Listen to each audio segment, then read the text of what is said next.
berkat itu yang datang dari surga menjadi bagian hidup kami. Ya Bapa, biarlah ibadah ini sungguh berkenan di hati Tuhan. Pujian penyembahan kami menyenangkan Engkau ya Allah. Dan apa yang kami bawa semua membawa hormat bagi nama Tuhan.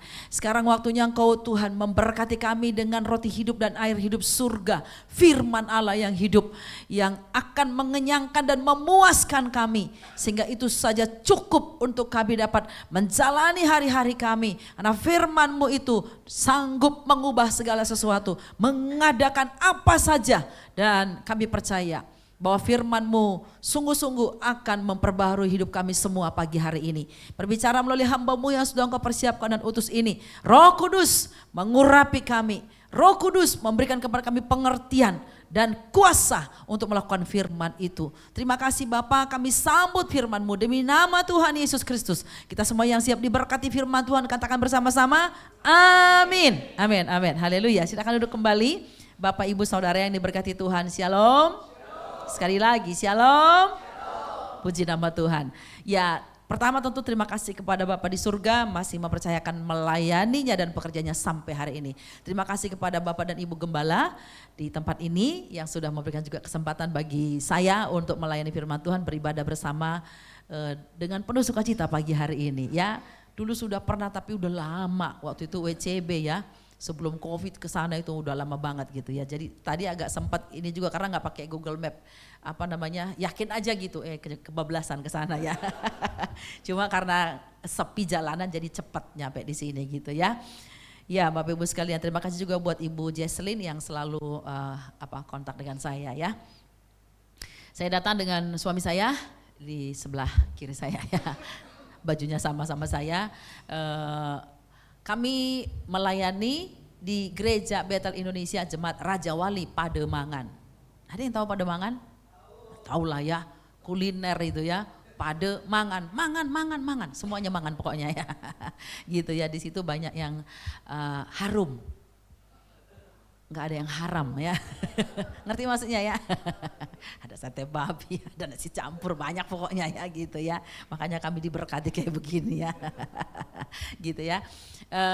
Kami melayani di sana, berjemaat di sana dan kami sebagai pengurus di tempat itu. Saya bukan gembala ya, Bapak Ibu Saudara ya. Sehari-hari saya melayani pekerjaan Tuhan di alma mater saya, Seminari Bethel Jakarta, Petamburan, Sekolah Alkitab GBI yang pertama ya, yang sudah meluluskan ribuan hamba Tuhan sampai ke pelosok bahkan sampai ke luar negeri. Dan untuk periode 2024 kemarin sampai 2028 nanti oleh kemurahan Tuhan kembali Tuhan mempercayakan saya untuk memimpin salah satu unit. Di situ ada 3 unit, ada STTBI itu S1, S2, S3, ada SMTK Sekolah Menengah Teologi Kristen itu startup SMA sudah ujian negara. Dan ada satu lagi sekolah penginjil namanya, nah ya SP itu periode ini saya yang memimpin sekolah ini. Dulu sudah pernah Tuhan kembali percayakan lagi gitu ya. Sekolah penginjil itu atau SP itu 1 tahun saja belajarnya dan ada 2 kelas. Pagi jam 7 sampai jam 1 siang, lalu sore jam 5 sampai jam 8 malam itu via Zoom online. Jadi dari berbagai Indonesia manapun bisa ikut. Dulu malah ada dari Atlanta. Sekarang ini lagi ada kelas Taiwan malahan sekarang ini gitu ya. Jadi mereka satu grup dari sana, kami mengajar mereka di Jumat malam dan 1 pagi gitu ya. Dan apa sih yang disampaikan di sekolah penginjil ini? Pertama tentu adalah dasar teologi Alkitabiah. Jadi yang praktis gitu ya, perjanjian lama, perjanjian baru. Lalu dasar-dasar praktis pelayanan, semua pelayanan gereja. Mau itu khotbah, konseling, sekolah minggu, praise and worship gitu ya, melayani kedukaan, baptisan semuanya. 1 tahun paket lengkap gitu ya. Semuanya dikasih di situ gitu ya. Dan selain itu juga tentunya bagaimana menginjil yang efektif dan praktis, namanya juga sekolah penginjil ya kan ya, harus menginjil gitu. Jadi ada prakteknya. Mereka harus menginjil lalu memberikan laporan kepada kami. Belajar memenangkan jiwa. Gitu ya, tentu kami sebagai guru juga lebih dulu melakukannya Bapak Ibu Saudara ya gitu. Dan yang pagi itu banyak yang beasiswa, jadi kami ada program beasiswa itu rata-rata anak-anak muda ya, tapi orang-orang yang dewasa juga boleh sih. Jadi yang beasiswa ini biasanya mereka setelah lulus itu kita utus ke daerah. Karena daerah selalu minta kirim kami pengerja gitu ya, yang bisa membantu pelayanan ya, dan selalu ada yang beasiswa. Kali ini pun ada yang beasiswa. Ya saudara yang dikasihi Tuhan, siapa tahu Bapak Ibu Saudara rindu diperlengkapi tapi tidak mau yang lama gitu. 4 tahun, aduh mikir waktunya aja udah pusing gitu ya. Belum lagi skripsi lah, tesis lah, nggak mau yang begitu, mau yang praktis aja. Yang penting ada dasar untuk pelayanan. Penting dasar itu supaya kita nggak sesat dalam menyampaikan firman Tuhan Bapak Ibu Saudara ya. Gitu. Jadi boleh pilih sekolah ini, ya nanti bisa, saya lupa bawa brosurnya, padahal saya sudah izin sama Ibu Jesslyn. Saya lupa ya gitu ya. Jadi saya sampaikan saja dulu, nanti saya bisa kirim flyernya lah ke Ibu Jesslyn ya, untuk bisa disampaikan ke Bapak Ibu Saudara. Harganya harga berdamai lah Bapak Ibu Saudara ya. Tentu ada uang sekolah karena perlu operasional kan gitu ya, tapi tentu saja itu sudah sangat murah gitu. Lulusnya bagaimana Bu? Lulusnya dengan ijazah, namanya juga sekolah ya, walaupun 1 tahun, bukan kursus loh ini, sekolah beneran gitu ya. Jadi 1 tahun ada ijazah, dan lulusan sekolah penginjil itu diperhitungkan untuk kenaikan pejabat di GBI. Karena memang punya GBI sekolah itu gitu ya, dan ada kartu penginjil dari Kementerian Agama. Jadi legal untuk kita menginjil di seluruh Indonesia gitu, karena ada kartu itu gitu ya. Dan pembentukan karakter tentu saja kami membina begitu rupa, jadi ada mentoring, ada monitoring gitu ya. Selalu kita ada secara kontinu, saya selalu telepon mereka, dan ada beberapa guru yang lain. Itu yang saya mau sampaikan, gak apa-apa sedikit promosi ya Pak ya. Karena ini kan milik GBI gitu ya, jadi saya bertanggung jawab juga untuk menyampaikan itu gitu ya. Itu Bapak Ibu Saudara yang dikasihi Tuhan, dan ini adalah waktunya untuk menuai jiwa. Ayo kita bersama-sama menjadi penuai ya. Jangan menonton aja, orang lain udah bawa jiwa, menangkan jiwa, kita cuma bengong aja, takut gimana mulai menginjilnya, apa ngomongnya, belajar Bapak Ibu Saudara ya. Oke, ya Tuhan mengaruniakan kami 3 orang anak, kembali ke keluarga ya. Yang pertama itu perempuan, lagi finishing skripsinya. Yang kedua laki-laki, semester 8 juga sudah mau masuk skripsi ya. Yang ketiga itu laki-laki kelas 3 SMA, akan kuliah gitu. Ya itu yang saya bisa sedikit sampaikan sebagai perkenalan, walaupun dulu udah pernah ya, udah lama banget soalnya. Ya Bapak Ibu sekalian, orang benar hidup oleh percayanya. Orang benar itu hidup karena percayanya.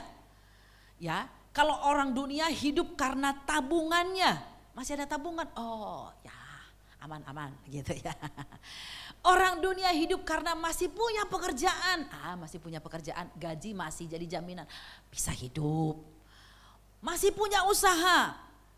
Itu orang-orang dunia. Tapi anak Tuhan, orang benar itu hidup oleh percayanya. Ini bukan berarti mengajar kita untuk malas, gak kerja, bukan gitu. Namanya orang benar pasti tahu bagaimana hidup yang benar. Ya Bapak Ibu Saudara ya, dia tidak akan melakukan hal-hal yang tidak benar. Kita akan belajar firman Tuhan dari Habakuk pasal yang kedua. Iya itu dia ya, Habakuk pasal yang kedua. Kita baca sama-sama ayat yang keempat secara bersama-sama. 2, 3 ya. Sesungguhnya orang yang membusungkan dada tidak lurus hatinya, tetapi orang yang benar itu akan hidup oleh percayanya. Jadi ada 2 kelompok orang di sini yang kontras. Yang satu itu sombong, membusungkan dada gitu ya. Wah, pokoknya ini adalah kelompok orang-orang yang selalu merasa bahwa kita nggak perlu Tuhan. Kita bisa dengan kekuatan kita, ya kan? Ngapain juga doa-doa, ya? Ngapain juga dekat-dekat sama Tuhan? Kita bisa dengan tenaga kita, kekuatan kita.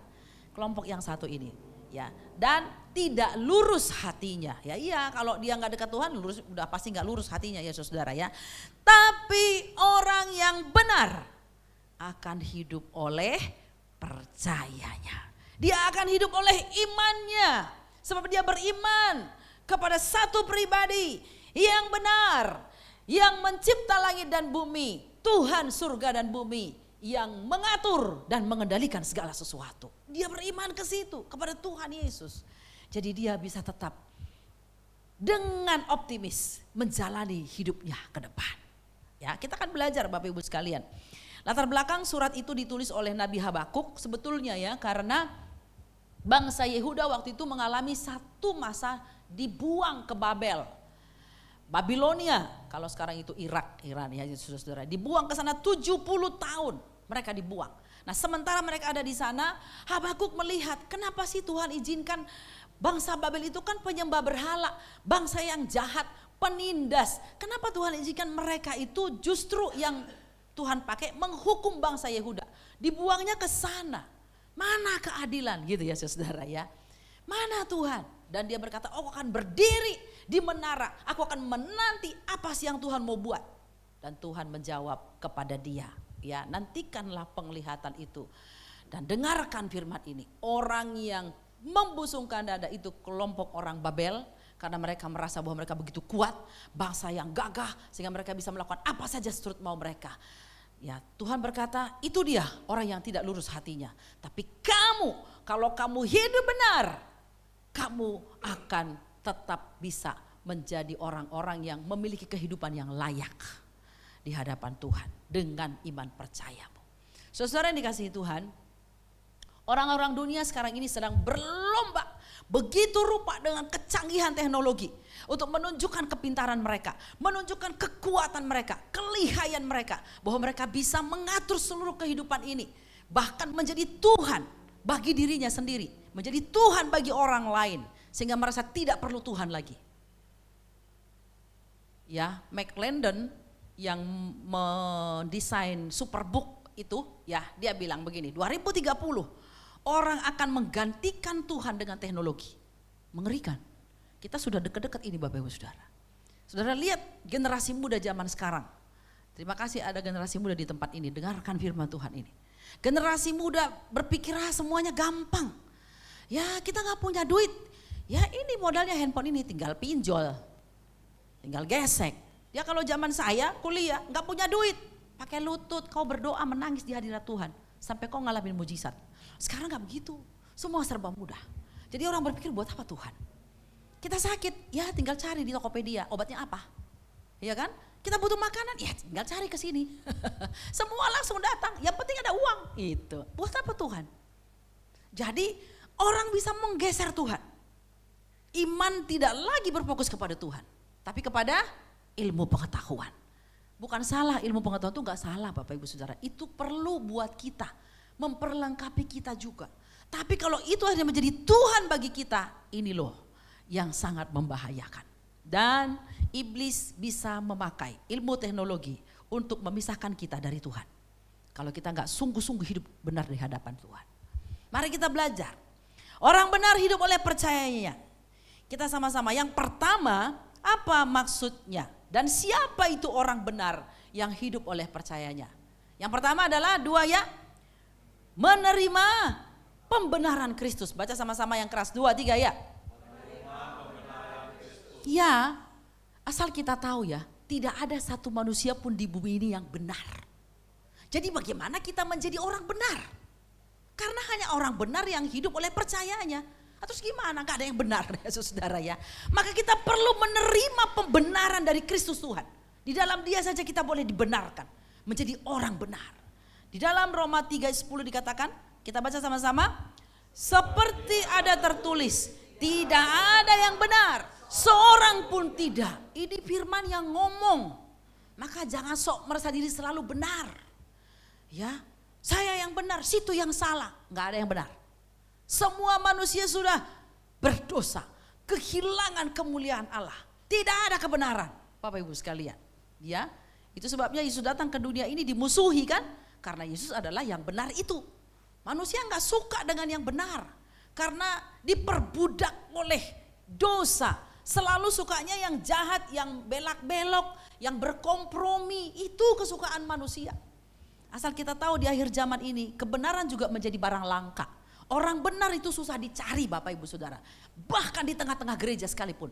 Bahkan di tengah-tengah antara pelayan Tuhan sekalipun.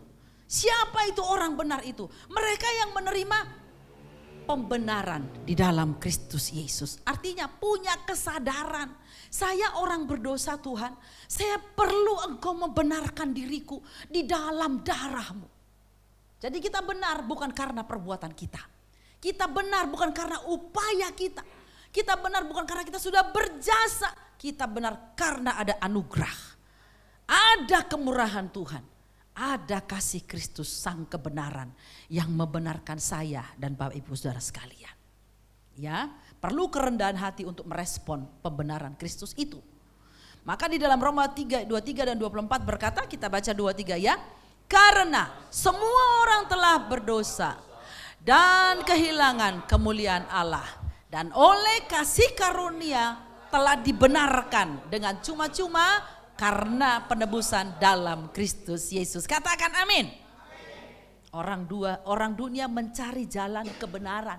Orang dunia pingin mana sih kebenaran itu. Tapi kita mengucap syukur Bapak Ibu sekalian. Karena ya sang kebenaran itulah yang datang menjumpai kita. Datang menemui kita. Dan kita sudah ditemukannya. Kita sudah dibenarkannya Bapak Ibu sekalian. Ini adalah mujizat terbesar. Karena tidak ada seorang nabi manapun di dunia ini, tokoh besar agama manapun di dunia ini yang bisa membenarkan umatnya. Gak bisa Bapak Ibu. Kecuali Tuhan Yesus Kristus. Sang kebenaran yang turun ke dunia. Dia adalah kebenaran itu. Yohanes 14 ayat 6 berkata, akulah jalan, kebenaran dan hidup. Dia adalah kebenaran itu. Dan sang kebenaran bisa datang kepada kita, sang pendosa ini. Yang berlumur dengan kenajisan dan kekotoran. Emang siapa kita Bapak Ibu Saudara? Siapalah aku? Sehingga Tuhan bisa datang kepadaku dengan kasih-Nya yang luar biasa. Jadi kita menjadi orang benar karena Kristus mengasihi kita. Kita menjadi orang benar bukan karena kita memang lahir sudah benar. Tapi karena ada Kristus yang mengorbankan dirinya bagi kita. Menggantikan kutuk dosa kita. Dan membayar lunas hutang dosa kita. Dan di dalam darahnya semua dosa kita dihapuskan. Dan kita dibenarkan dalam darah Yesus Kristus. Keren banget Bapak Ibu Saudara. Itu membuat kita merdeka dalam hidup ini. Sehingga tidak ada kesempatan bagi iblis mendakwa kita lagi. Mengintimidasi kita lagi. Kita bisa bilang dalam nama Tuhan Yesus. Dulu memang aku pendosa. Tapi sekarang aku baru di dalam Kristus. Aku adalah orang yang sudah dibenarkan. Amin. Jadi kalau kita sudah hidup dibenarkan oleh Kristus. Maka mari kita sungguh-sungguh menghargai anugerah itu, ya, mencintai Tuhan sang kebenaran yang sudah memerdekakan kita dari segala kejahatan. Slide berikutnya Roma 5 ayat 1. Kita baca sama-sama 2-3 ya. Sebab itu kita yang dibenarkan karena iman, kita hidup dalam damai sejahtera dengan Allah oleh karena Tuhan kita Yesus Kristus. Kita bukan hanya dibenarkan lalu diberi hidup kekal, amin untuk itu. Tapi kita juga selama di dunia ini. Alkitab menjamin, firman menjamin kita hidup dalam damai sejahtera dengan Allah. Ketidakbenaran menjadikan manusia bermusuhan dengan Tuhan. Ya, akibat jatuh dalam dosa, Allah tidak bisa bersekutu dengan manusia. Karena manusia penuh dengan dosa. Sedangkan Allah kudus dan benar Bapak Ibu Saudara. Tapi ketika Kristus datang menjadi korban pendamaian. Makanya kita lambangnya salib kan ya. Vertikal dan horizontal Bapak Ibu Saudara ya. Diperdamaikan dengan Allah, diperdamaikan dengan sesama gitu. Sekarang kita bebas bisa datang kepada Tuhan. Berdoa, berbicara kapan saja, di mana saja, dalam keadaan apa saja. Bukan karena kebenaranku. Tapi karena ada Kristus yang membenarkanku. Sehingga Bapa tidak lagi memandang, tidak lagi memperhitungkan kesalahanku. Yang dia lihat adalah darah domba Allah yang sudah membasuh saya. Saudara, ini mempermalukan iblis. Ini yang ditakuti oleh setan. Kita sebagai orang-orang yang dibenarkan dalam Kristus Yesus. Ya, kita hidup dalam damai sejahtera dengan Tuhan. Orang lain bolehlah memusuhi Bapak Ibu Saudara, asal saudara jangan memusuhi mereka ya, gitu ya. Orang lain boleh tidak suka dengan kita, nyinyir dengan kita, gosip kita, fitnah kita. Asal satu, jangan pernah meninggalkan kita. Jangan pernah retak hubungannya dengan kita. Tuhan Yesus, Bapa di surga. Kita harus selalu hidup dalam perdamaian dengan Dia. Maka jaga hubunganmu dengan Tuhan. Jaga persekutuanmu dengan Tuhan. Supaya damai Allah selalu memenuhi kita. mengalir dalam kehidupan kita. Kalau orang hidup dalam damai sejahtera dengan Tuhan, Bapak Ibu sekalian, penyakit boleh masih ada, masalah masih boleh masih ada, persoalan banyak juga, tapi tetap bisa tenang menjalani hidup ini karena aku tahu aku berdamai dengan surga. Amin Bapak Ibu Saudara. Kalau orang bermusuhan dengan surga, neraka menyambutmu. Itulah akibatnya. Tapi kalau kita berdamai dengan surga, neraka tertutup dan tidak beralih. Karena ada sang penguasa surga, Tuhan Yesus Kristus yang selalu bertahta dalam kehidupan kita. Roma 10 ayat 9 dan 10. Kita baca sama-sama ayat ini kembali, 2-3 ya. Sebab jika kamu mengaku dengan mulutmu bahwa Yesus adalah Tuhan dan percaya dalam hatimu bahwa Allah telah membangkitkan dia dari antara orang mati, maka kamu akan diselamatkan. Karena dengan hati orang percaya dan dibenarkan, dan dengan mulut orang mengaku dan diselamatkan. Ini kita harus ingat, kalau perlu ini dihafal Bapak Ibu Saudara ya. Jadi jangan asik menghafal yang lain, tapi firman Tuhan tidak dihafal. Mari kita coba buat kebiasaan yang baru di tahun ini. Kita baru ada di tanggal 20 berapa ini? 25. Kita baru lewati 25 hari. Belum terlambat. Memulai sesuatu yang baru. Punya target rohani. Wah, aku mau merenungkan firman Tuhan siang malam. Mengingat-ingatnya.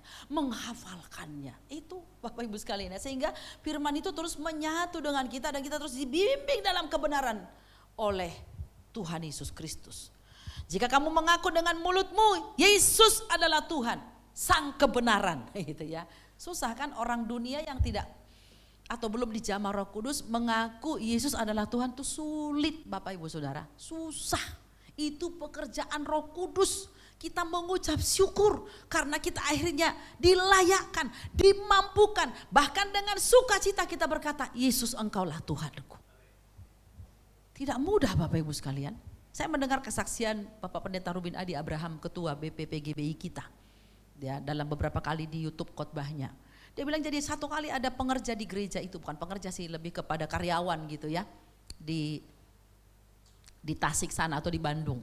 Memang kan pusat gereja beliau di sana kan. Jadi ketika ada kelas gitu ya, ada kelas pendalaman Alkitab. Si karyawan ini bilang, Pak boleh gak saya ikut? Dia bukan Kristen ya, dia belum di dalam Tuhan. Oh boleh, kata Pak Rubin, silakan ikut gitu ya. Jadi dia ikut kelas 1 tahun, dia ikut kelas itu. Saudara, belajar PL, belajar ini, belajar itu gitu ya. Ketika sudah selesai, dia datang kepada Pak Rubin Adi. Dia bilang, Pak, semua pelajaran itu saya bisa terima Pak. Saya senang belajar. Saya bisa terima dengan akal saya. Satu yang saya nggak bisa terima. Apa itu? Kenapa Yesus itu bisa menyelamatkan manusia? Gitu ya. Kenapa orang bisa bilang Yesus itu Tuhan? Saya nggak bisa terima dengan akal saya, katanya gitu, saudara. Itu saja jadi persoalan. Sampai sekarang saya belum bisa terima, gitu. Oh, jadi ya itu saya nggak bisa terima. Gitu ya. Ya sudah, orang nggak bisa dipaksa ya. Kenapa? Karena kalau kita bisa sampai percaya kepada Yesus Tuhan, Juru Selamat dan kebenaran kita, itu pekerjaan Roh Kudus Bapak Ibu Saudara. Pekerjaan Roh Kudus. Dia udah belajar 1 tahun loh, tak main-main, ya. Akhirnya ya udah, jadi dia padahal Pak Rubin Adi bilang dia mau dibaptis kan. Ya, tapi kalau nggak percaya mana mungkin dibaptis. Alkitab bilang percaya dan dibaptis, percaya dulu, dibaptis baru selamat. Gimana mau dibaptis percaya aja belum, gitu. Akhirnya ada kelas lagi. Dia bilang saya masih penasaran, boleh nggak ikut kelas lagi? Boleh. Pelajarannya tapi sama gitu ya. Enggak apa-apa saya ikut lagi. Siapa tahu saya bisa terima, katanya gitu ya. Jadi dia ikut 1 tahun lagi dia ikut kelas. Udah selesai pembelajaran, tetap dia enggak bisa terima. Bayangkan Bapak Ibu Saudara. Ternyata ya ada orang-orang tertentu yang enggak tahu gimana kok dia bisa, enggak bisa gitu loh percaya, enggak bisa terima Yesus itu sebagai Tuhan, Juru Selamat. Bingung ya, saya juga dengar kesaksian itu, sampai 2 tahun gitu ya saudara ya. Jadi bisa begitu. Nah kita ini yang dengan begitu anugerahnya Tuhan itu datang kepada kita. Hati kita bisa langsung percaya kepada Tuhan. Mulut kita bisa langsung mengaku Yes, Yesus adalah Tuhan dan Juru Selamat. Dialah kebenaranku. Ini luar biasa. Maka dengan hati orang percaya, dengan mulut orang mengaku Yesus adalah Tuhan. Maka kita akan diselamatkan. Yes, karena kita sudah dibenarkan. Sebab tidak ada orang yang tidak dibenarkan akan beroleh keselamatan. Gak ada Bapak Ibu Saudara. Yang bisa masuk surga selamat itu hanya mereka yang sudah dibenarkan saja. Itu saja. Karena dengan hati orang percaya, dibenarkan, dengan mulut orang mengaku dan diselamatkan.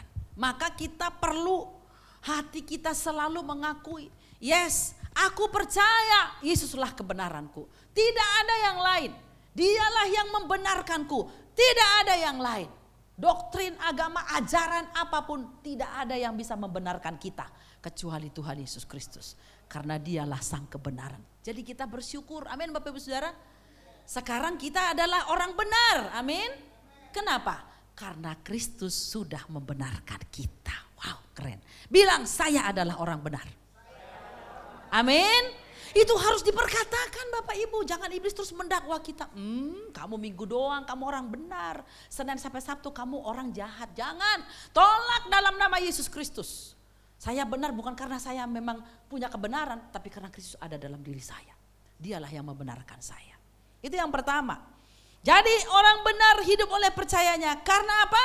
Kita sudah menerima Kristus membenarkan hidup kita. Bapak Ibu terima? Yesus membenarkan hidupmu? Yes. Karena kita nggak punya yang lain lagi yang bisa membenarkan kita kecuali Tuhan Yesus, saudara-saudara ya.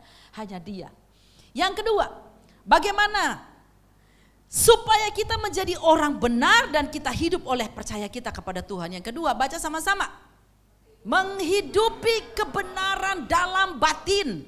Menghidupi kebenaran dalam batin. Mazmur 51 ayat 8 kita baca, sesungguhnya engkau berkenan akan kebenaran dalam batin dan dengan diam-diam engkau memberitahukan hikmat kepadaku. Ayat 12-nya, jadikanlah hatiku tahir ya Allah dan perbaharuilah batinku dengan roh yang teguh. Mazmur ini ditulis oleh Raja Daud setelah dia ditegur Nabi Nathan karena berzinah dengan Batsyeba waktu itu, saudara ya. Dan teguran itu membuat Daud begitu hancur. Dia benar-benar berada di titik terendah di kehidupannya. Dan dia bilang, betapa bodohnya saya, Tuhan ampuni saya. Dia puasa berhari-hari. Berhari-hari dia gak mau makan karena melakukan dosa itu. Ya, dia buka jubah kerajaannya. Dia duduk di dalam debu. Orang Israel kalau berduka cita begitu, saudara ya. Dia duduk di debu, dia ambil debu, dia taruh di kepalanya, dia diam saja, dia menangis, meratap, minta ampun kepada Tuhan. Dan Tuhan mengampuni dia karena dia merendahkan hatinya.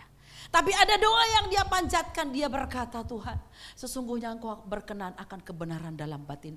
Tolong Tuhan, baharuilah batinku dengan rohmu yang teguh. Saudara, kebenaran dalam batin itu sangat penting. Karena orang bisa munafik. Di luar kelihatan benar, tapi di dalam busuk. Ya saudara ya. Jadi kebenaran yang pertama harus terjadi di mana? Di dalam batin. Di dalam roh. Di dalam hati Bapak Ibu Saudara. Ya, itulah kebenaran yang murni. Terjadinya di dalam dulu. Keluarnya baru mengalirkan kebenaran itu. Dalam Mazmur 66 ayat 18 ya, kita baca 2 ya. Seandainya ada niat jahat dalam hatiku, apa? Tentunya Tuhan tidak mendengarkan. Sesungguhnya Allah telah mendengar, Ia telah memperhatikan doa yang kuucapkan. Ini pengakuan Raja Daud. Dia bilang kalau ada niat jahat di hatiku, di batinku ini, batinku gak benar, batinku gak kudus waktu aku berdoa, Tuhan pasti menolak. Karena Tuhan tidak bisa bersekutu dengan kebusukan dan kejahatan, Bapak Ibu Saudara.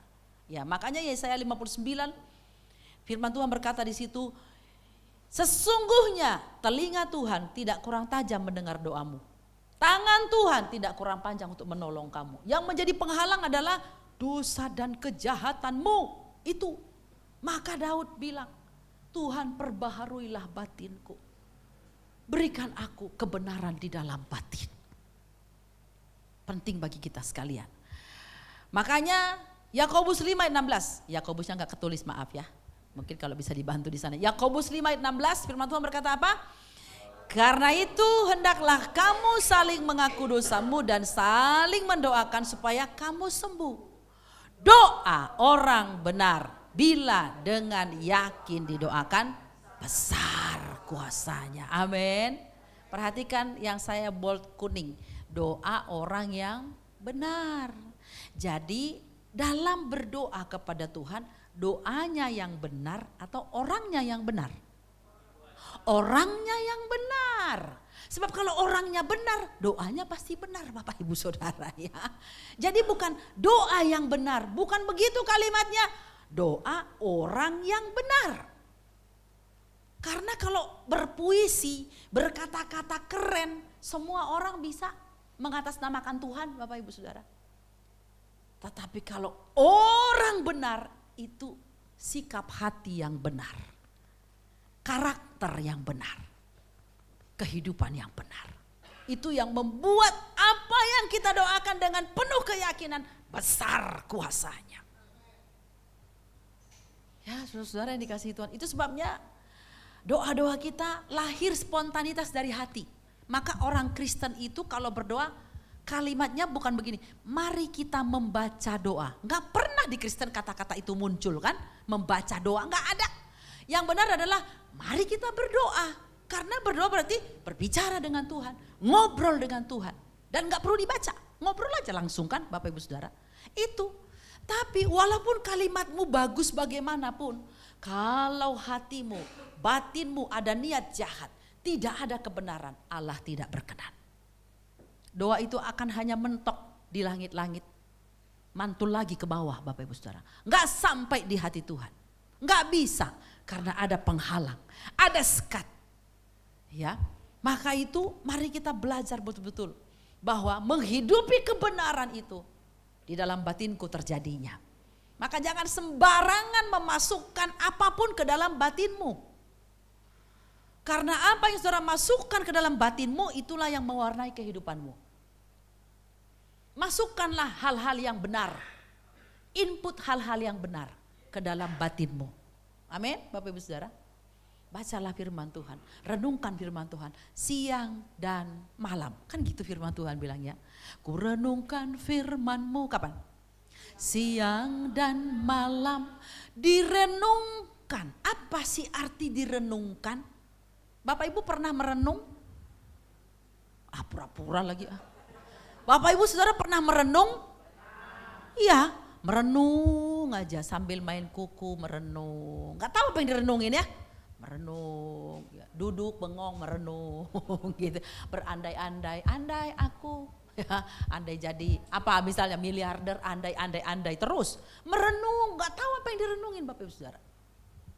Merenung berarti memikir-mikirkan, mengingat-ingat, menimbang-nimbang sambil apa ya maksudnya ya? Itu merenung. Kalau kita merenungkan firman Tuhan, nah begitu. Merenungkan firman, mengingat-ingat firman Tuhan, memikir-mikirkan firman Tuhan. Bertanya lagi Tuhan maksudnya apa itu ya Tuhan ya? Apa ya kalimat itu maksudnya apa ya? Contoh Bapak Ibu Saudara baca dalam Yeremia 17 atau baca ayat ini nih ya. Yakobus 5 ayat 16 ini. Makasih kau sudah dibantu ya. Jadi hendaklah kamu saling mengaku dosamu. Doa orang benar apa ya maksudnya Tuhan ya? Kalau ada dosa dalam diriku yang belum kuakui, beritahu Tuhan supaya aku bisa mengampuni, supaya aku sembuh. Doa orang benar. Orang benar itu seperti apa ya Tuhan? Itu namanya direnung-renungkan firman itu Bapak Ibu. Itu kayak yang kita lakukan? Atau begitu baca firman langsung lupa gitu ya. Tadi baca apa ya? Atau pulang gereja. Belum juga sampai rumah. Tadi firman Tuhannya apa? Enggak tahu pokoknya lucu. Ya itu repot ya saudara ya. Nggak ada yang diingat, boro-boro dipikir-pikirkan, ingat aja enggak saudara. Penting bagi kita merenungkan firman Tuhan itu siang dan malam. Dengan merenungkannya itu akan mewarnai batin kita, memenuhi karena firman itu hidup dalam batin kita. Dia menguasai batin kita. Orang yang dipenuhi firman Tuhan tidak mungkin ada hal jahat bisa masuk dalam hatinya. Karena penuh dengan firman. Amin Bapak Ibu Saudara. Kenapa orang bisa terluka, sakit hati, marah, kepahitan, hatinya busuk, merencanakan kejahatan. Memang gak ada firman di hatinya, itu aja Bapak Ibu Saudara ya. Tapi kalau penuh dengan firman, yang lain gak bisa masuk. Iblis bilang, ya gak ada celah lagi, udah penuh dengan firman. Dia gak bisa mampir Bapak Ibu. Maka jangan kosong pikiranmu, jangan kosong hatimu. Karena orang yang kosong, iblis pergi mencari teman 7 lebih jahat, dibawa masuk ke dalam dirimu. Itu firman bilang. Makanya orang Kristen itu tidak memiliki prinsip hidup mengosongkan pikiran, itu sesat Bapak Ibu. Yang ada memperbaharui pikiran, itu yang benar, bukan mengosongkan pikiran. Hati-hati. Jadi perbaharui pikiranmu, isi pikiran, isi batinmu dengan apa? Firman Tuhan. Supaya batin kita adalah batin yang benar. Dan Tuhan berkenan akan batin yang benar. Kalau Tuhan berkenan, berkat itu gampang Bapak Ibu Saudara. Amin. Sama lah kalau orang tua itu berkenan kepada anaknya, anak gak usah minta. Orang tua memikirkan. Apalagi yang saya mau kasih buat anak ini. Suami gak perlu, istri harus minta-minta. Kalau istri berkenan kepada suami, suami mikirin kasih hadiah apa ya istri saya ya. Amin Bapak-Bapak. Satu doang aminnya. Amin Bapak-Bapak. Nanti ibu-ibu siap-siap terima hadiah dari bapak-bapak ya. Gitu. Kalau bapak-bapak berkenan di hati ibu-ibu, ibu-ibu mikir masak apa ya? Masakan yang paling disuka sama suami saya. Dia mikir tuh belanja bela-belain banjir-banjir gak apa-apa deh. Yang penting bisa suami saya senang dengan makanan saya. Karena berkenan. Tapi coba kalau gak berkenan, istri bilang apa? Lo masak-masak sendiri aja deh. Mau gue pikirin gitu saudara ya. Kita begitu kepada Tuhan. Kalau kita berkenan kepada Tuhan, Tuhan bilang ais cut malaikat maksudnya cut itu rumah itu nomor 56 itu gitu ya. Jemaat yang ada di situ tuh mereka butuh 1 ini 2 ini kirim cepat gitu. Amin Bapak Ibu Saudara. Karena berkenan. Coba kalau gak berkenan, Tuhan bilang jangan dikirim gitu ya. Karena mereka hidup sesuka-sukanya, gak mengandalkan saya gitu Bapak Ibu sekalian. Jadi penting banget gak sih berkenan kepada Tuhan? Penting banget. Hati atau batin yang berkenan. Karena di batin yang berkenan Allah bertakhta. Di batin yang berkenan Roh Kudus bertakhta. Amin. Sehingga segala keilahian mengalir dari batin kita kepada orang lain. Iblis gak punya tempat di hidup kita lagi. Karena penuh dengan kebenaran ilahi. Hidup begini tenang banget. Hidup begini sangat luar biasa. Hidup berkualitas itu namanya. Yang ketiga, orang benar akan hidup oleh percayanya. Siapa mereka itu? Yang ketiga, baca sama-sama. Menghidupi kebenaran dalam perbuatan. Tadi dalam batin sudah. Tapi kan perlu diekspresikan Bapak Ibu Saudara. Ya, perlu diwujud nyatakan. Di dalam kehidupan sehari-hari.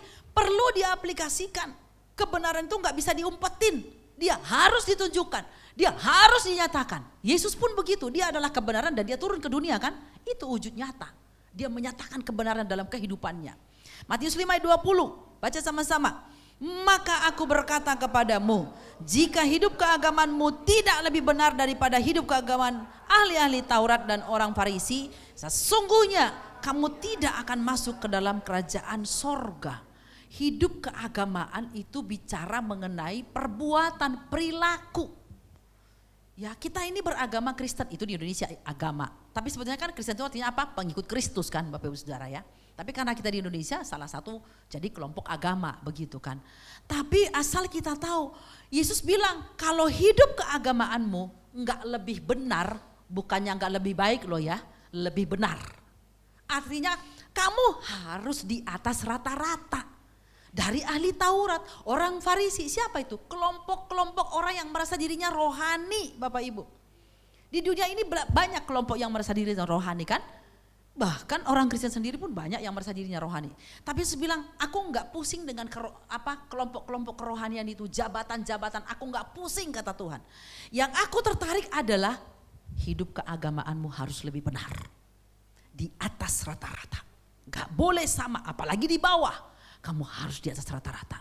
Hidup keagamaan bicara perilaku, perbuatan hidup sehari-hari. Dari perkataan, sikap, bagaimana memperlakukan orang lain, bagaimana menyikapi uang, semua perbuatan itu kamu harus di atas rata-rata. Lebih benar. Amin Bapak Ibu Saudara. Iya, menghidupi kebenaran itu harus sungguh-sungguh serius kita lakukan. Orang lain di kantor biasa gitu ya, merubah bond. Oh, kita nggak boleh. Ya itu kamu, bukan saya. Nanti kamu nggak akan dapat komisi.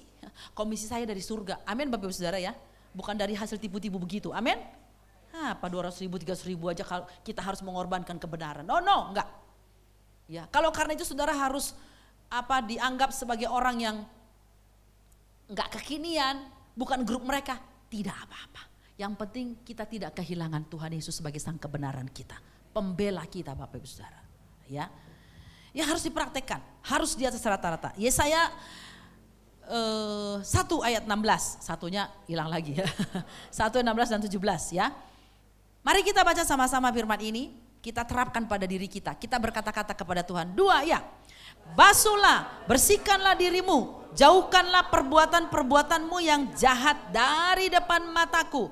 Berhentilah berbuat jahat, belajarlah berbuat baik, usahakanlah keadilan, kendalikanlah orang kejam, belalah hak anak-anak yatim, perjuangkanlah perkara janda-janda. Wow, Bapak Ibu yang dikasihi Tuhan, ternyata memperhatikan hidup dalam kebenaran itu ada poin-poinnya di sini ya. Nanti dibaca ulang lagi di rumah atau dengar lagi, ini di streaming ya. Ya didengarkan lagi Bapak Ibu, karena saya nggak mungkin uraikan satu persatu, banyak ini. Jadi seminar nanti kita pulangnya besok saudara ya. Jadi bagaimana kehidupan orang benar itu, tanggalkan semua perbuatan-perbuatan yang tidak benar. Belajarlah berbuat baik, standarnya Tuhan perbuatan baiknya, bukan dunia. Ya, usahakanlah keadilan, jangan suka kita ini nggak adil dalam hidup. Ya, dan kendalikan orang kejam. Bagaimana caranya ya? Ya kita harus punya otoritas ilahi, otoritas surga yang memampukan kita untuk menghadirkan wibawa Tuhan sehingga orang kejam bisa bungkam Bapak Ibu Saudara ya. Di negara ini terlalu banyak orang kejam, enggak peduli dia dengan masyarakat miskin Bapak Ibu Saudara. Kita harus bangkit sebagai orang benar. Belalah hak anak-anak yatim. Ini adalah orang-orang yang terpinggirkan, yang diabaikan, orang-orang yang tidak punya keberuntungan nasib dalam kehidupan. Bela kata firman Tuhan. Dan perjuangkan jugalah perkara janda-janda. Tentu janda yang dimaksud ini janda yang betul-betul butuh bantuan, butuh perhatian Bapak Ibu Saudara, bukan janda kaya, bukan ya Saudara ya. Jadi hidupi kebenaran. Di dalam perbuatan kita itu harus nyata. Berkatalah benar, ya di atas ya, tidak di atas tidak. Lebih daripada itu berasal dari si jahat kata firman Tuhan. Jangan suka mendolak-dalik omongan Bapak Ibu Saudara ya. Karena kalau mendolak-dalik omongan itu berasal dari iblis. Ya, belajar berkata jujur, perkataan-perkataan yang benar diucapkan, perkataan-perkataan yang membangun, itu yang harus kita perkatakan dari mulut kita. Slide berikutnya, menghidupi kebenaran dalam perbuatan itu 2 Korintus 4 ayat 2. Paulus bilang begini, kita baca 2 ya. Tetapi kami menolak segala perbuatan tersembunyi yang memalukan. Kami tidak berlaku licik dan tidak memalsukan firman Allah. Sebaliknya kami menyatakan kebenaran dan dengan demikian kami menyerahkan diri kami untuk dipertimbangkan oleh semua orang di hadapan Allah. Wow, Paulus bilang kamu boleh kok membaca seluruh hidup kami. Silahkan. Kami tidak akan menyelubungi apapun, tidak akan. Dan kami tidak suka merencanakan sesuatu di dalam kegelapan. Ngumpet-ngumpet gitu bikin rencana. Enggak. Paulus bilang kami semua transparan di hadapan kamu. Silahkan kamu mengadili kami. Silahkan kamu beberkan semua bagaimana perilaku kami. Oh sekarang banyak orang bilang, saudara jangan lihat hidup saya ya. Dengar aja apa kata Tuhan. Apa benar ngomongan begitu? Saya bilang kepada anak-anak sekolah Alkitab, kalau kamu ngomong begitu kamu jangan berdiri di depan jemaat. Karena bagaimana mereka mau dengerin kamu gak berdiri di depan. Mereka matanya mesti lihat kamu. Itu membela kelemahan-kelemahan hanya untuk membenarkan diri. Tapi berapa banyak orang yang begitu. Ya.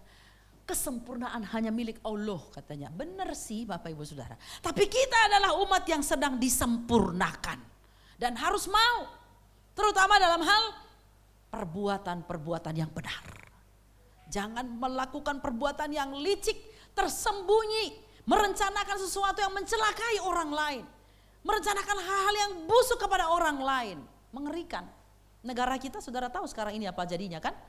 Karena tidak pernah berhenti kasus-kasus yang ijazah palsu terus aja. Kita sampai bilang ini bagaimana sih negara ini ya? Apa nggak ada urusan lain? Begitu banyak orang kena korban banjir dan malapetaka di mana-mana. Tapi itu aja yang diutuh. Aduh saudara ya. Kenapa? Karena ada saja orang-orang yang berkomplot seperti itu. Dan itu terimpartasi kepada masyarakat, kepada gereja juga Bapak Ibu Saudara. Tapi kiranya Tuhan menolong kita supaya kita menjadi pelayan Tuhan. Gereja-gereja Tuhan yang tetap hidup dalam kemurnian. Tetap hidup dalam ketulusan, bersih.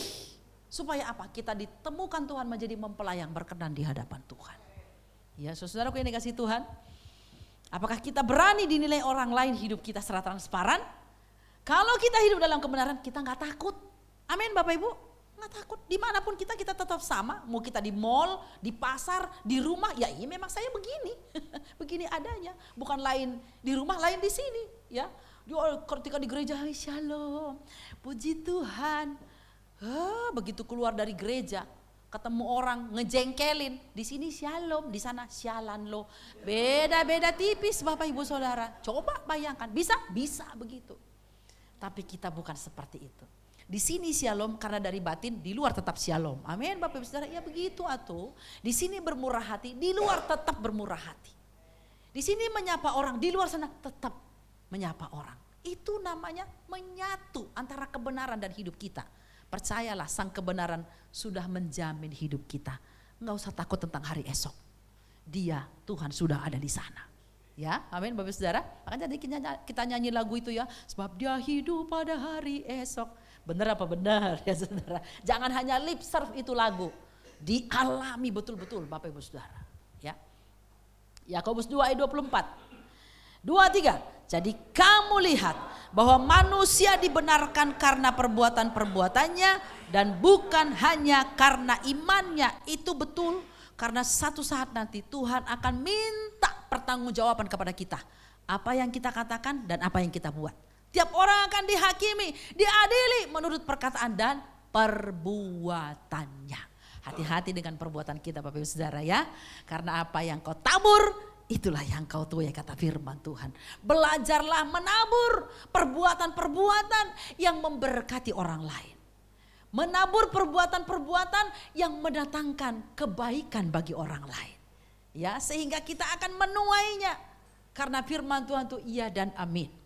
Dan kalau kita bilang Tuhan saya selalu menabur kebaikan, kenapa ya orang-orang tuh kayaknya aduh begitu sirik sama saya Tuhan. Kenapa ya saya selalu belajar berbuat baik tapi selalu air susu dibalas air tuba.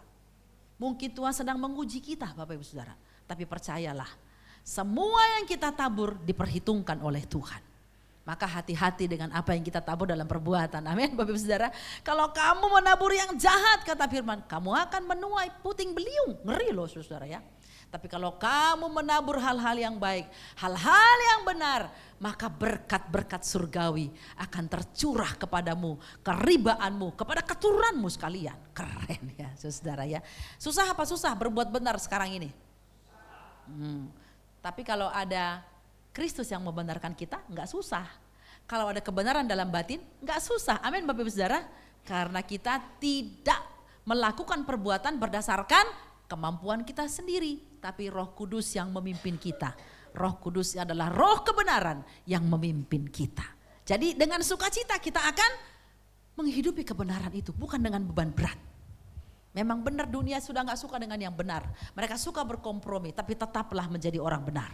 Tetaplah hidup dalam kebenaran. Karena orang benar pasti akan dibela oleh sang kebenaran. Kristus Tuhan namanya. Amin Bapak Ibu Saudara ya. Yang keempat. Orang benar hidup oleh percayanya. Siapa mereka itu? Baca sama-sama. Hidup dalam iman yang benar. Saya beritahu ya. Orang bilang imanmu harus besar. Iman yang besar memindahkan gunung. Tapi saya mau katakan persoalannya bukan iman yang besar.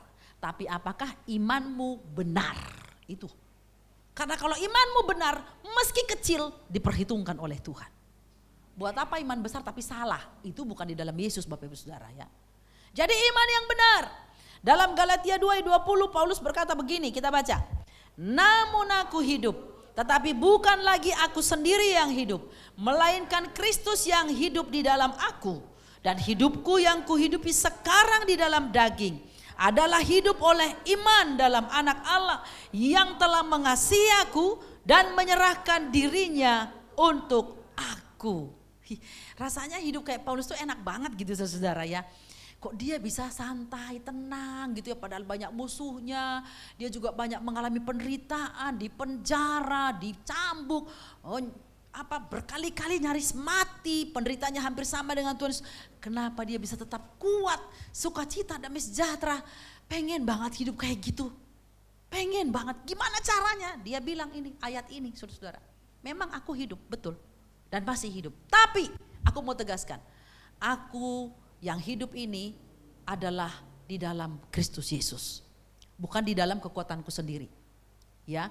Dan hidupku yang kuhidupi sekarang ini di dalam daging ini adalah hidup oleh iman. Kepada siapa? Anak Allah. Anak Allah itu yang bagaimana? Mengasihi aku, menyerahkan dirinya untuk aku. Itu yang dikatakan Paulus.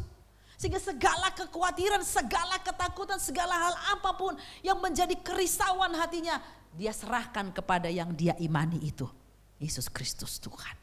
Apakah dalam hidup Bapak Ibu Saudara sehari-hari sudah tidak ada kekhawatiran? Ada. Kita juga kadang-kadang khawatir kan Bapak Ibu Saudara, iya manusiawi gitu loh ya.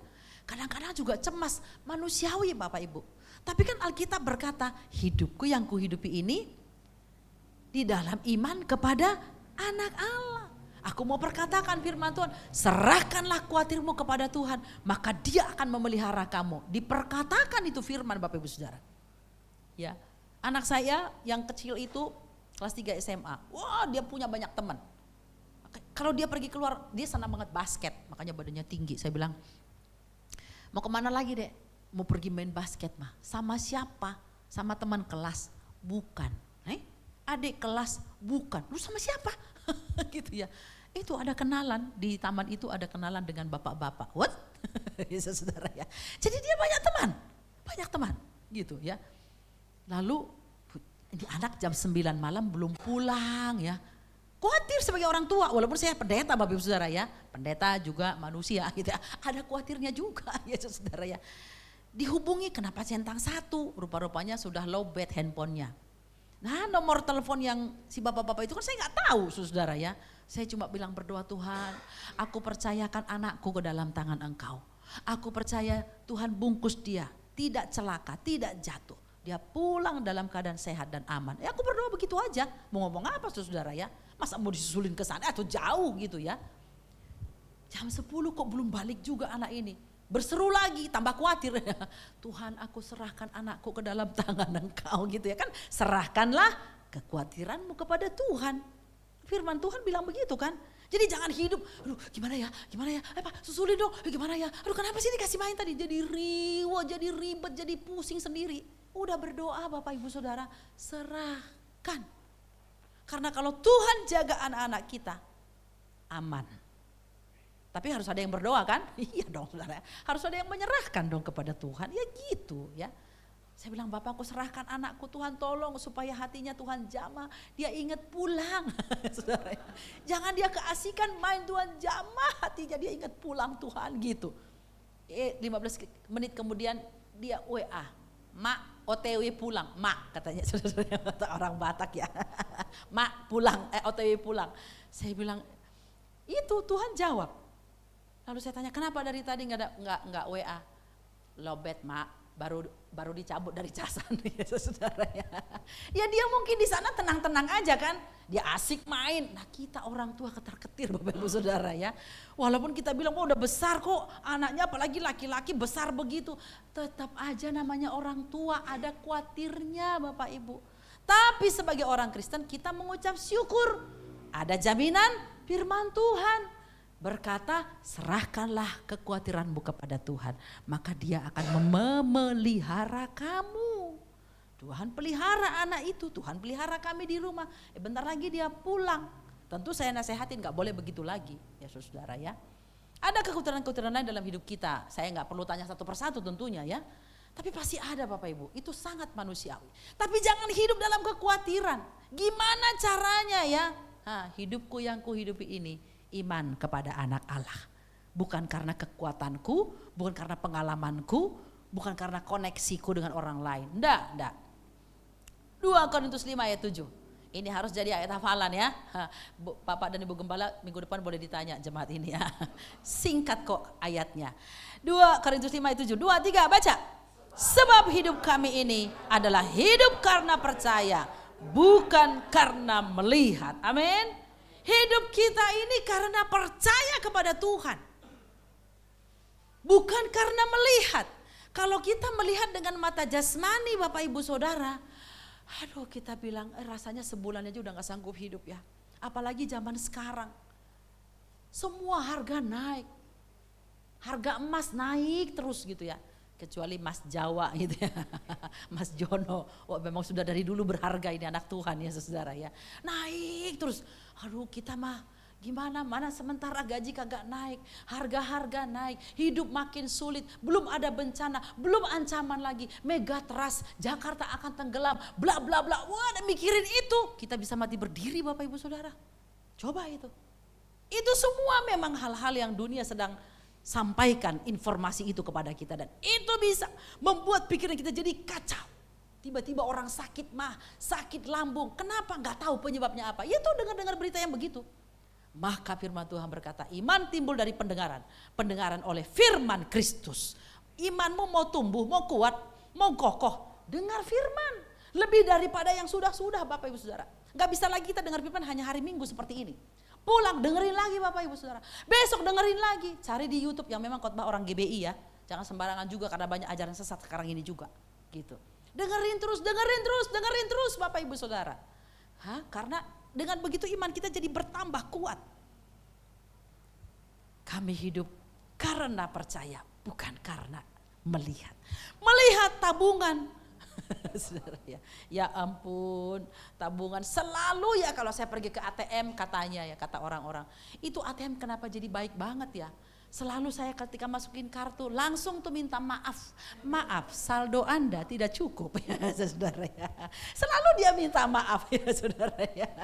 Lihat tabungan, kita bilang oh Tuhan gimana ini anak sekolah mesti bayar uang sekolah, kontrakan mesti bayar, belum pajak ini, belum itu. Oh Tuhan gimana ini? Ya itu kalau kita hidup karena melihat Bapak Ibu Saudara.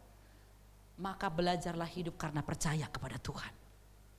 Seperti lagu pujian tadi. Sebab dia hidup, ada hari esok. Siapa yang hidup? Yesus itu hidup. Ada hari esok, bukan dibalik kata-katanya. Sebab ada hari esok, Yesus hidup. Terbalik itu Bapak Ibu Saudara. Sebab Yesus hidup, pasti ada hari esok. Dan Yesus itu pasti hidup, yes dia Alfa dan Omega. Dia hidup selama-lamanya. Berarti hari esok pasti ada buat kita. Amin. Dan dia jamin hari esok kita. Pandanglah dia, berimanlah kepadanya. Karena di dalam dia segala kebutuhan kita dicukupkan olehnya.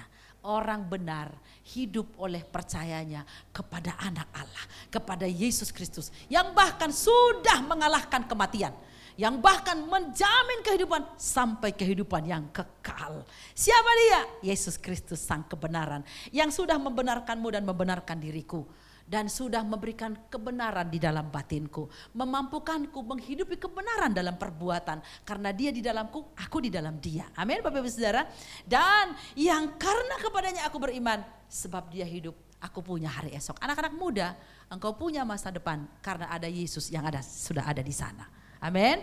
Usahamu masih akan berjalan karena sudah ada Yesus di sana. Pekerjaanmu masih akan berlanjut karena Yesus ada di sana. Bukan karena apa-apa, tapi karena ada Yesus. Itu saja andalan kita satu-satunya Bapak Ibu sekalian. Ayat terakhir kita baca firman Tuhan ini. Mari kita berdiri bersama-sama sebelum kita menaikkan pujian kepada Tuhan. Nah, tolong pemain musik ya. Di pemain musik siapkan lagu satu-satunya yang kuandalkan. Mazmur 92 13 sampai 16. Kita baca dengan suara yang mantap. Oke, semua terlihat ya. Baik, 2 3 ya. Orang benar akan bertunas seperti pohon korma, akan tumbuh subur seperti pohon aras di Libanon. Mereka yang ditanam di bait Tuhan akan bertunas di pelataran Allah kita. Pada masa tua pun mereka masih berbuah, menjadi gemuk dan segar, untuk memberitakan bahwa Tuhan itu benar, bahwa Ia gunung batuku dan tidak ada kecurangan padanya. Amin Bapak Ibu Saudara. Mari kita bacakan firman Tuhan ini sebagai deklarasi iman. Amin. Dan bawa pulang firman Tuhan ini. Renungkan. 2, 3 ya. Orang benar akan bertunas seperti pohon korma, akan tumbuh subur seperti pohon aras di Libanon. Mereka yang ditanam di bait Tuhan akan bertunas di pelataran Allah kita. Pada masa tua pun mereka masih berbuah, menjadi gemuk dan segar, untuk memberitakan bahwa Tuhan itu benar, bahwa Ia gunung batuku dan tidak ada kecurangan padanya. Wow, pohon korma itu tumbuh subur di padang gurun. Memang mungkin situasi hidup seperti di padang gurun sekarang ini, tetapi kita akan tetap tumbuh subur sebagai orang benar. Tetap ada air dari mata air Sang Kristus itu. Tetap ada roti hidup dari Yesus Sang roti hidup itu bagi kita. Jadi segala persediaan sudah ada di dalam Tuhan bagi anak-anaknya. Amin Bapak Ibu Saudara. Dan kita pastikan diri kita tertanam di bait Tuhan. Sepanjang tahun ini jangan pernah tidak beribadah. Amin. Tepuk sebelahnya, setia beribadah. Setia beribadah. Supaya tertanam di bait Tuhan. Sehingga segala berkat Allah tercurah bagi kita. Haleluya. Kita naikkan pujian kepada Tuhan. Satu-satunya yang kuandalkan, Engkau Tuhan yang setia. Engkau Tuhan yang setia. Amin. Pasti selalu yang terbaik Tuhan. Hanya Engkaulah sandaranku, dan ku hanya akan berharap padamu, dan ku hanya akan berharap padamu. Satu-satunya yang ku andalkan, satu-satunya yang ku percaya. Kaulah sumber kekuatan. Amin. Haleluya. Amin. Sumber kedamaian. Satu-satunya yang ku andalkan, satu-satunya yang ku percaya. Kau Tuhan memberkati. Haleluya. Yes. Tuhan penyembuhku, Tuhan pemulih. Satu-satunya yang ku andalkan. Amin. Satu-satunya yang ku percaya. Kaulah Tuhan sumber kekuatanku. Yes. Haleluya. Amin, amin. Sumber kedamaian, damai sejahtera Allah melingkupi kami semua. Satu-satunya yang ku andalkan, satu-satunya yang ku percaya. Kaulah Tuhan yang memberkati. Kami percaya Tuhan penyembuhku, Tuhan pembuh. Engkau Tuhan yang memberkati. Engkau Tuhan memberkati. Haleluya. Yes. Tuhan, sekali lagi dengan imanmu katakan Engkau Tuhan. Engkau Tuhan memberkati. Tuhan penyembuhku, Tuhan pemulihku. Berikan tepuk tangan yang meriah bagi Tuhan. Haleluya, haleluya, haleluya. Berapa banyak di antara saudara yang diberkati firman Tuhan ini, dan berkata, ya Tuhan, Engkaulah yang membenarkan aku. Sekarang aku tahu statusku adalah orang benar. Dan karena itu aku bisa hidup karena percayaku kepada Engkau sang kebenaranku. Saudara yang mau menghidupi firman Tuhan ini, angkat tangan kananmu, taruh tangan kirimu di dada. Mari kita berdoa bersama-sama. Bapa, kami mengangkat tangan kanan kami di hadapan Engkau. Menyadari betul Tuhan, hidup ini bukan karena kuat gagah kami. Hidup ini bukan karena pengalaman kami. Bukan karena harta yang kami punya. Bukan karena relasi kami dengan seseorang. Hidup ini betul-betul karena kami percaya kepada Tuhan Yesus, sang kebenaran itu. Yang membenarkan kami. Yang membuat kami hidup benar secara batin. Hidup benar dalam perbuatan kami. Hidup dalam iman yang benar. Meteraikan firman-Mu di hati jemaat-Mu Tuhan. Mampukan kami Roh Kudus menghidupinya. Dan kita keluar dari ruangan ini. Menjalani hari-hari kami. Di rumah, di pekerjaan, di pasar, di toko, di mana saja. Di sekolah, di kuliah. Sungguh-sungguh kami adalah orang benar. Yang hidup oleh percayanya. Kami tidak perlu khawatir, tidak perlu takut. Sebab Engkau Tuhan sumber kekuatan. Sumber pengharapan kedamaian.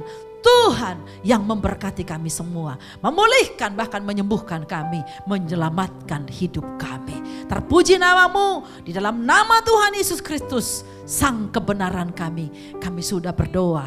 Yang diberkati katakan bersama-sama, amin. Silakan.